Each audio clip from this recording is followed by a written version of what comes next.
కాసేపట్లో మేడిగడ్డకు వెళ్లనున్నారు కాళేశ్వరంపై ఏర్పాటు చేసిన judicial commission chairman justice PC Ghosh 2 రోజులు బ్యారేజీలను క్షేత్రస్థాయిలో పరిశీలించనున్నారు. ఆ తర్వాత ఈ నెల 9న హైదరాబాద్ లో ఇరిగేషన్ అధికారులతో భేటీ కానున్నారు పీసీ ఘోష్. 10-11న గ్రౌండ్ లెవెల్లో పరిస్థితిలో ఇప్పటివరకు 3 బ్యారేజీలపై వచ్చిన రిపోర్టులను పరిశీలించనున్నారు.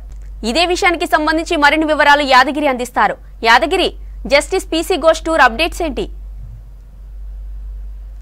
జ్యోతి, నిన్న రెండో పర్యటనలో భాగంగా నిన్న జస్టిస్ చంద్రఘోష్ హైదరాబాద్ వచ్చారు. హైదరాబాద్ వచ్చిన సాయంత్రము ఇరిగేషన్ శాఖకు సంబంధించినటువంటి ఉన్నత శాఖ అధికారులతో నిన్న సమావేశమయ్యారు. ఈ కాళేశ్వరం ప్రాజెక్ట్ ఆధ్వర్యంలో ఉన్నటువంటి 3 బ్యారేజీలు మేడిగడ్డ, అన్నారం, సుందిల్లా, ఈ 3 బ్యారేజీలకు సంబంధించి ఇంకా అదనపు రిపోర్టు ఏమన్నా ఉందా, ఇంకా ఏమేమి తయారు చేశారు. సో గతంలో మొదటిసారి వచ్చినప్పుడు 3 రోజుల పర్యటన చేశారు ఇక్కడ అధికారులతో, తర్వాత ఆ నిర్మాణం చేపట్టినటువంటి సంస్థతో, తర్వాత అందులో ఎవరెవరు ఇంజనీర్స్ ఉన్నారు, ఎంతమంది అధికారులు పనిచేశారు, గతంలో ఏ సంస్థలకు సంబంధించి ఏమేమి రిపోర్ట్లు ఇచ్చాయనే దానిపైన ఆ 3 రోజుల పాటు ఆ రిపోర్ట్లను పరిశీలించారు. అధికారులతో సమావేశమై వాళ్ళ ఒపీనియన్స్ కూడా తీసుకున్నారు. ఆ తర్వాత రెండో విడతలో భాగంగా నిన్న హైదరాబాద్ వచ్చారు. హైదరాబాద్ వచ్చిన తర్వాత నిన్న సాయంత్రం ఇరిగేషన్ శాఖ అధికారులతో సమావేశమై ఈ రిపోర్ట్లకు సంబంధించి ఇంకా అప్డేట్ ఏమున్నాయి అనే విషయాన్పైన నిన్న అడిగి తెలుసుకున్నారు. ఆ తర్వాత ఇవాళ రేపు 2 రోజుల పాటు కూడా ఈ 3 బ్యారేజీలను డైరెక్ట్గా సందర్శించి అక్కడ ఏం జరిగింది, సో ఇప్పటి వరకు ఉన్నటువంటి రిపోర్ట్లు ఏం చెప్తున్నాయి, ప్రభుత్వం ఏం చెప్తుంది, ప్రతిపక్షాలు ఏమంటున్నాయి, వాస్తవానికి అక్కడ జరిగింది ఏంటి, సో ఈ మేడిగడ్డలో ఉన్నటువంటి బ్లాక్ 7 దగ్గర ఈ పిల్లర్స్ కుంగిపోయాయి, సో వీటికి సంబంధించిన సిచ్యువేషన్ ఎట్లా ఉంది, ఈ రిపోర్ట్లు ఇచ్చిన ప్రకారమే ఉందా లేకంటే ఇంకా ఎట్లా ఉంది ఏంటి అనే దానిపైన మేడిగడ్డలో సందర్శించనున్నారు. ఆ తర్వాత సుందిల్లా, తర్వాత ఈ అన్నారం, ఈ వాటర్ లీకేజ్కి సంబంధించి కూడా ఎందుకు ఈ వాటర్ లీకేజ్ అవుతుంది, దీనికి గల రీజన్స్ ఏంటి, ఇంకా ఈ ఏదైతే ఈ నిర్మాణ పనులు చేపట్టారో దానికి సంబంధించి ఏమన్నా లోపాలు ఉన్నాయా, అసలు ఏం జరుగుతుంది, ఎందుకు ఇంత ఈ 3 పెద్ద ఎత్తున ఈ చర్చ జరుగుతుంది అనే దానిపైన ఇవాళ ఈరోజు రేపు ఈ 2 రోజుల పాటు కూడా ఈ జస్టిస్ చంద్రఘోష్ ఈ డైరెక్ట్గా అక్కడికి వెళ్ళి వాటిని పరిశీలించనున్నారు.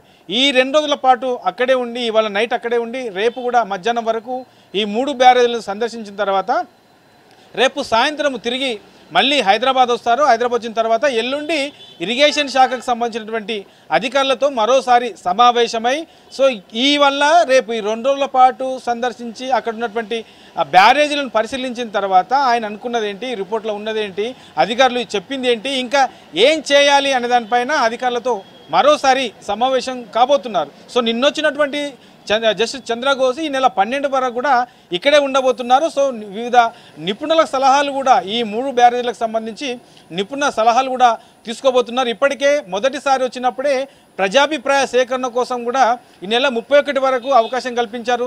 సపరేట్గా దానికి సంబంధించి ఎవరు ఒపీనియన్స్ వాళ్ళు అఫిడవిట్ రూపంలో బాక్సుల్లో వేసేందుకు బీఆర్కే భవన్లో ఉన్నటువంటి ఆఫీస్లో సపరేట్గా కొన్ని బాక్సులు కూడా ఏర్పాటు చేశారు. వాళ్ళ ఒపీనియన్స్ విత్ ప్రూఫ్స్తో వాళ్ళు అఫిడవిట్ సమర్పించాలని చెప్పేసి ఈ నెల 31 వరకు కూడా అవకాశం ఇచ్చారు. సో ఇట్లా రకరకాలుగా ఈ 3 బ్యారేజీలకు సంబంధించి ఈ ఎంక్వైరీలో భాగంగా రకరకాలుగా ఎంక్వైరీ అయితే చాలా కొనసాగుతూ ఉన్నది. ఇక 9 తర్వాత 10, 11 ఇక్కడే ఉంటారు కాబట్టి ఆ 2 రోజుల పాటు కూడా వివిధ ఈ ఏదైతే ఇరిగేషన్ శాఖకు సంబంధించి తర్వాత ఈ ప్రాజెక్టులకు సంబంధించి ఎవరైతే నిపుణులు ఉంటారో ఆ నిపుణులకు సంబంధించి వాళ్ళతో కూడా సలహా సూచనలు తీసుకునే అవకాశం అయితే కనబడుతున్నది. మరోసారి ఈ నిర్మాణాన్ని కాళేశ్వరం ప్రాజెక్టు ఎవరైతే నిర్మించారో ఆ నిర్మాణానికి సంబంధించినటువంటి సంస్థకు సంబంధించినటువంటి వాళ్ళని కూడా మరోసారి పిలిచి దీనికి సంబంధించి ఇంకా ఏమేమి డౌట్స్ ఉన్నాయి ఏంటి అనే దానిపైన కూడా పూర్తి స్థాయిలో తెలుసుకునే అవకాశం కూడా కనబడుతున్నది. ఇక ఇప్పటికే ఈ 3 బ్యారేజీలపైన ఎన్డీఎస్ఏ ఆల్రెడీ ఇప్పటికే సందర్శించింది, డైరెక్ట్గా విజిట్ చేసి అక్కడ ఏం జరిగింది అనేది కూడా చూశారు.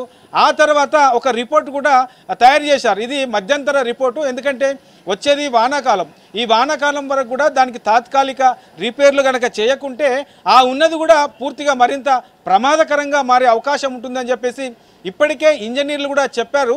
అందులో భాగంగానే ఈ ఎన్డీఎస్ఏ నిన్న సాయంత్రమే ఇరిగేషన్ శాఖకు సంబంధించిన అధికారులకు మధ్యంతర నివేదిక కూడా ఇచ్చారు. ఈ నివేదికలో ప్రధానంగా మేడిగడ్డలో ఉన్నటువంటి 7వ బ్లాక్తో పాటు మిగతా పిల్లర్ల పరిస్థితి ఏంటి, వాటిని కనుక మరమ్మతులు చేస్తే ఎట్లా చేయొచ్చు, కొంతవరకు తాత్కాలికంగా పూర్తి స్థాయిలో అవి ప్రమాద బారిన పడకుండా ఉండాలంటే ఏం చేయాలి, వీటితో పాటు సుందిల్లా, అన్నారం ఈ బ్యారేజీలకు సంబంధించి కూడా ఈ లీకేజ్ అవుతుంది కాబట్టి ఈ లీకేజ్కి ఏం చేయాలి, సో ఇట్లా 3 బ్యారేజీలకు సంబంధించి ఏం చేయాలి, తాత్కాలిక మరమ్మతులు ఎట్లా చేస్తే బాగుంటుంది అనే దానిపైన ఒక రిపోర్ట్ ఇచ్చారు. సో దానికి సంబంధించి కూడా మళ్ళీ ఇవాళ జ్యుడిషియల్ ఎంక్వైరీ విచారణకు కమిషన్ వచ్చింది కాబట్టి ఈ నివేదిక మీద కూడా మళ్ళీ పూర్తి స్థాయిలో అధికారులను అడిగి చర్చించే అవకాశం అయితే కనబడుతున్నది. ఓవరాల్గా చూస్తే ఈ 3 బ్యారేజీలు కాళేశ్వరం ప్రాజెక్ట్ ఆధ్వర్యంలో నిర్మించినటువంటి మేడిగడ్డ, అన్నారం, సుందిల్లా ఈ 3 బ్యారేజీలకు సంబంధించి ఒక పక్క ఎన్డీఎస్ఏ రిపోర్టు, మరో పక్క ఈ జ్యుడిషియల్ ఎంక్వైరీ అనేది చాలా